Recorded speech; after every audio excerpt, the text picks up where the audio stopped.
This is John Young with the Disc Jockey News. We are continuing our look back at the Mobile Beat Las Vegas DJ shows over the year. And tonight I've got my good friend Mitch Taylor. Good evening, Mitch. Hey, John. How you doing? Doing well, doing well. Great to have you on. It's great to be here. Yeah, this is kind of been a fun week of looking back. And, well, you've been to Mobile Beat quite a few times. When was the first time you went down? Actually, my first trip to Mobile Beat was in 2007. And that was when Mobile Beat kind of took a gamble and went off the strip. Okay. They went to the South Point. Oh, yeah. And that was very interesting for me because I didn't know any better. And it was a gorgeous hotel. I thought it was, some people were complaining about it being off strip, but I really, as a newbie, if you will, to the shows at that point, didn't have a problem with it. Sure. I've been to the Mobile Beat Summer Show before and saw Mark Ferrell give his Getting What You're Worth symposium back in 2000 in Cleveland. Yeah. But beyond that, I haven't been to a Las Vegas show yet. So Mobile Beat Las Vegas 2007 at the South Point was my first induction into Las Vegas Mobile Beat shows. Nice. Now, as you were getting together and had everything, you're getting ready to head to the airport a few days beforehand, what was the anticipation like as you were getting ready for the show? I had heard a lot about the shows from my good friend and business partner now in a photo booth business, Lee Haynes. Had been to a few different shows, and it kind of gave me some insight about the shows and what to expect. What I didn't, some different things observed, I guess, to see how many guys just come for the hangout and the party and chat in the hallways, and how many people actually come for the education. And I'm much more of if I'm going to spend that kind of money and be away from my family for those kind of days, I want to get my educational money's worth out of it too, and not just the party. So that was an eye-opener for me to see that. I guess those are some of the things that were big eye-openers for me. The other thing that was a huge eye-opener for me was actually, I believe it was that year at the South Point where Peter Mary debuted the Best Wedding Reception Ever book, and also Wedding Entertainment Directors Guild. That really gave me a roadmap, and I set a goal at that conference to the following year become Michigan's very first wedding entertainment director, and I'm proud to say that I achieved that in February of 2008. Cool. Very nice. So that was a big turning point for me, a big kind of memory, if you will, jump-starting my career. And I got to give props because the only way I heard about Mobile Beat Las Vegas was through Disc Jockey America Radio, DJA Radio, which also promoted something called the Northern Disc Jockey Conference up in Minnesota. Yes, we've heard of that. Yes. That was my first induction into a conference ever since I started my business up here in the UP, was Northern Disc Jockey Conference. So really it was that conference, Northern Disc Jockey Conference, that kind of was the springboard to the national conferences for me. Nice. Very interesting. That's kind of, as I've been talking, we've been doing the interviews. This is, most of the time the guys have talked about going to the first one and almost having more of that we're going to Vegas to party feel. But because of your background, you went down there looking at it more of a business standpoint. And I totally did. Yeah, that's interesting. I don't know. Don't get me wrong. I like the party too. I'm not not a stick in the mud by any stretch of the imagination. But I prefer to go and get the educational content as much as I can, because I guess I look at it as I'm from a very small town. And to try to be able to get these educational opportunities is rare. So when I'm at that place where I feel I can learn as best I can, as much I can, then I want to glean as much from it as I possibly can and not squander that opportunity. Yeah. And I think tying into that is that when you're taking that time away from your family, is you want to optimize that time away so that it makes that time with them even that much more valuable. Absolutely. Absolutely. I mean, party time is great, don't get me wrong, but I'm not going to miss the 8 a.m. seminar, the 9 a.m. seminar, like we're learning something. Yeah. Because I partied too long the night before. Exactly. I'm going to make sure I get my educational time in too. Yeah. Nice. Good stuff. Now, as we look over the years and such of going to the show, because you've been to pretty much, I think, every one since then, haven't you? Yeah. Yes. What have been some of the highlights, kind of maybe some of the wow moments that you can look back on? Gosh, wow moments. I would say that several of the keynotes were wow moments for me. I remember James Malinchak.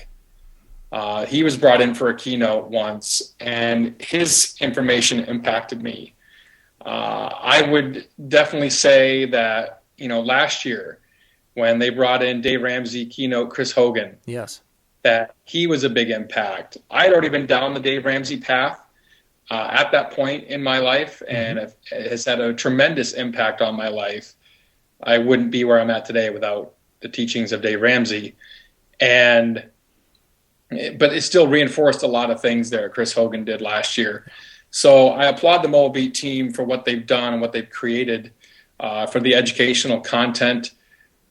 We always can say that there could be things done better, but I challenge anyone to put on that hat that Mike Buonaccorso puts on, that Ryan Berger puts on, and do it themselves. I certainly do not want that position. Yeah, it's definitely a job, and it doesn't look, when they do the show and everything's going and everything's flowing, it can't be that tough.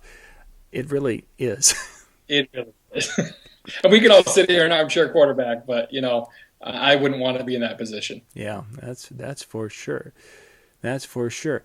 How about the experience with connecting with people? How is that? Oh my gosh. With your has the highlight of that? Well,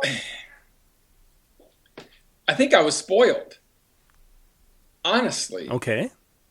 You got to and explain I say that. Yeah, I say that because, again, as I kind of mentioned earlier, my induction into Mobile Beat Las Vegas was spearheaded by Northern Disc Jockey Conference, was spearheaded by Disc Jockey America Radio with Mark Ferrell and Bill Hermann and Jason Jones and Peter Mary and Jim Cerrone and all those podcast personalities back then. Mm-hmm. And then to be a part of DJA, Disc Jockey America, and then already have some online relationships established. Yeah. And I walked up to the South Point, I remember, and I'm getting ready to check in, and all of a sudden, oh my gosh, there's Bill Hermann. And to be able to go shake his hand and meet for the first time in person, even though he's from a town that's literally an hour away from where I live now, so that's kind of like our connection. But to be able to be on that first name basis of people that you've seen only online, if you will, before, and the love and camaraderie that was just spread through DJA to me really gave me that leg up, quote unquote, if you will, when you get to a conference. And now it's splintered through countless Facebook DJ groups and everything else. Yeah. The chat boards are really no longer. They've kind of just gone into the Facebook group deal, which is fine. Whatever, it is what it is. But back then, it really gave me that leg up on establishing relationships and making that initial contact physically, face-to-face with someone at a conference. And it was just an amazing time in the industry. Yeah. Yeah, that is. And that's one of the things that I think has evolved from when I first started going to the show is that as we made these relationships, it almost becomes like this group hug when we get to these events, which is just so cool. It is.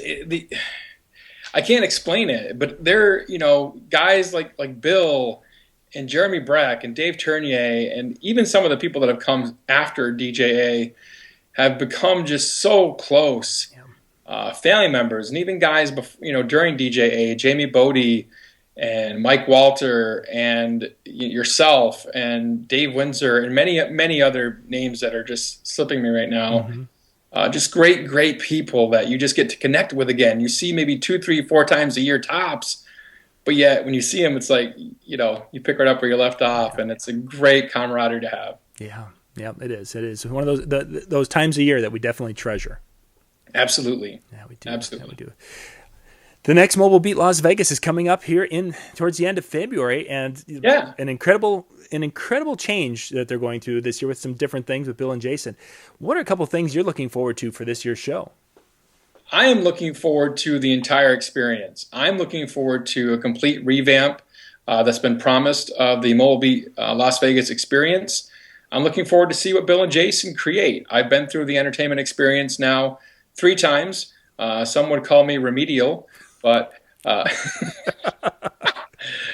I'm really looking forward to that experience that they create. I am absolutely geeked to see my friend Jason Jani behind the ones and twos. If you have not seen Jason Jani spin live yet, oh, mama, you're in for a treat. That boy knows how to throw down. Let me tell you, he's amazing. So I'm excited to see that experience. I'm excited to see the different speakers. It'll be very interesting. I'm very excited to see the speakers. Brian Dodge should be amazing. Mark Ferrell, always motivating in a keynote and always inspirational. I'm very much looking forward to this year's show. Yeah, as am I. You and I've seen quite a few that are going to be speaking this year, but it's one of those things that I think we could watch them really a few times at the same presentation. It seems like you get something new out of it each time that you watch it. You absolutely do, and I think it's great that it's not rehashed content. At least to my knowledge, it's not rehashed content. I'm very excited to see what Mark brings to the table this year. Unfortunately, I'm going to have to miss Brian Dodge due to the scheduling conflicts that kind of arose. So I'm really bummed about that because I had to miss him last year too. Good thing I saw him at Northern Disc Jockey Conference back in 2006 or something. So at least I had that experience with Brian Dodge. But reality is it should be makings for a great event, and we're looking forward to being there in Las Vegas, and not just for the education in the hallways, but also for the education in the seminars. Yeah, which is definitely taken from those early days of going to these shows back in the early 2000s. It's really just taken a tremendous leap in quality over the years. It has. It has. Good stuff. For those of you watching, if you'd like to find out more about the show, you can go to mobilebeat.com, and at the top you will see a Las Vegas DJ show right there. You can click on that, and that'll take you right to the page. There's schedules up, information about the show, where to buy tickets, hotel information. It's all there. You can check that out. If you want to buy your show pass, you need to do that before the first of the year, because right now it's a discounted show pass, but as it gets closer, the price does go up. So check that out, buy your pass, and join Mitch and I in February in Las Vegas. We'll see you there. Yeah, Mitch, thank you very much for a little reminiscing tonight. Awesome. Thanks, John. Take care. Yep, thank you. You too. This is John Young with the Disc Jockey News. Good night.